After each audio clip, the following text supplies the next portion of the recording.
Noong July pa nakapuslit o nakatakas palabas ng bansa ang kontrobersyal na sinibak na mayor ng Bamban Tarlac na si Alice Go.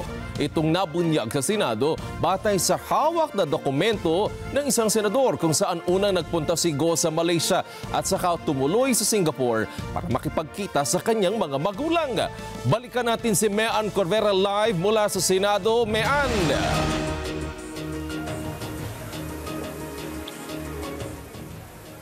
Yes, Wedge, may posibilidad umanong may tumutulong na mataas na opisyal dito kay Bamban Tarlac Mayor Alice Go, kaya nakakalabas-masok ito ng bansa. Ayon sa mga senador, may posibilidad na madalas itong ginagawa ni Go at kahit pa may nakapending na warrant of arrest laban sa kanya ang Senado.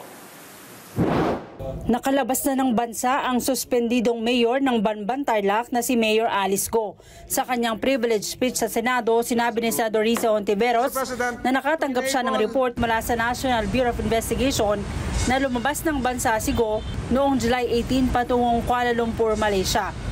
Sa dokumentong ipinakita ng senador, nagtugma ang flight manifest sa pasaporte ni Alice Go. Mula sa Malaysia, tumuloy ito sa Singapore kung saan doon siya nakipagkita sa kanyang mga magulang na sina Lin Wenyi at Go Wanzong. Ang mga magulang ni Go ay umalis sa China noong July 28 kasama sina Wesley Go at Cassandra Ong. Hindi raw ito nakita sa CCTV footage sa anumang paliparan palabas ng bansa dahil posibleng tinulungan ito mismo ng mga taga-immigration o mga otoridad at idinaan sa hindi mahagip ng CCTV. Kinondenan ng mga senador ang ginawang pambabastos ni Go sa mga batas ng Pilipinas. Hinala nila sumakay si Alice Go sa isang chartered flight. Pag ikaw ay isang pasahero, gustong pumunta ng abroad, sakay ng isang chartered plane, hindi ka nadadaan sa proseso, hindi ka nadadaan sa immigration, diretso-diretso ka na sa gate, sakay ng limousine mo, SUV, and then pagdating sa tarmac, aakyat ka sa aeroplano mo, and then here comes the CIQ, Customs, Immigration and Quarantine. At kung yun ay kasabwat ni Alice Go, madaling makakalusot dahil walang CCTV na dadaanan. Iginiit ng mga mambabatas na dapat gumawa ng paraan para mapapanagot si Go at sino mang opisyal na tumulong sa kanya para makatakas. Madali pa nga raw magagawa ni Go na makapuslit pabalik ng Pilipinas na tila pinaglalaroan lang ang mga otoridad. And this really is a national security concern. Aside from the fact that this Mayor Guo had left the country and supposedly having been assisted by law enforcers or even officials of government because there was already a hold or a ban, but she was able to leave. And whether there's a video or not, those are details. But we must further investigate, and the Deputy Minority Leader is correct, and how these agencies of government must be answerable on how a wanted person is able to escape the country. Pero sabi ni Senador Grace po, may record ang kaap at maaring matrace ang sinakyang eroplano ni Go. I'm sure we have a list if they went to Malaysia. Ilan yung mga flight papuntang Malaysia? Whether it's private or a passenger plane, we should be able to determine that. Kasi, syempre, meron yung traffic, di ba? So they should have a master list of who had taken off.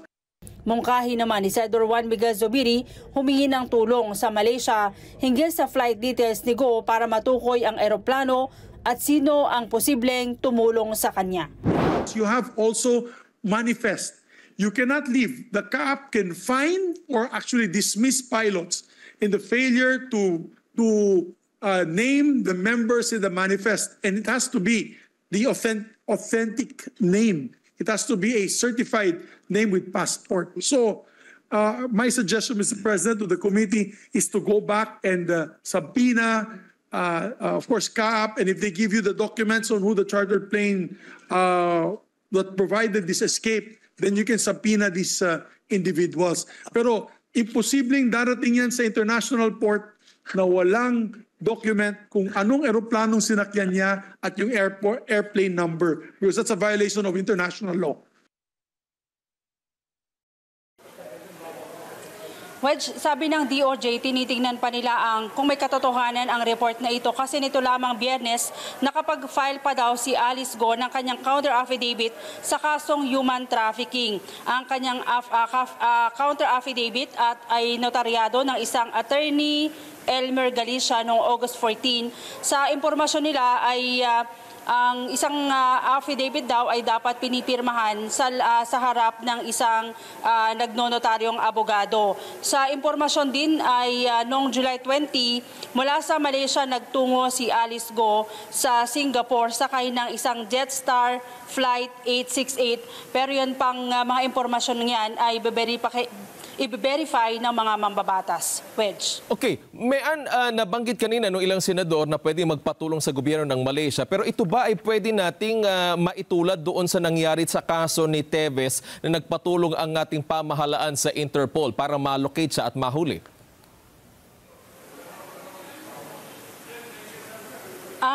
May posibilidad na Interpol din ang nagbibigay na impormasyon sa mga otoridad dito sa Pilipinas, pero hindi pa natin matiyak kung yan nga ay galing sa Interpol at ipinagkaloob sa NBI, pero hindi pa yan kinukumpirma ni Senador Risa Hontiveros na siyang nagbunyag ng impormasyon kanina dito sa Senado. Alright, maraming salamat. Ali ang babalita si Mean Corvera live mula dyan sa Senado. Maraming salamat sa inyo pong pagsubaybay sa Mata ng Agila Primetime. Para malaman ang matatag, matapang at matapat na mga balita, i-follow lamang at mag-subscribe sa @Net25 TV.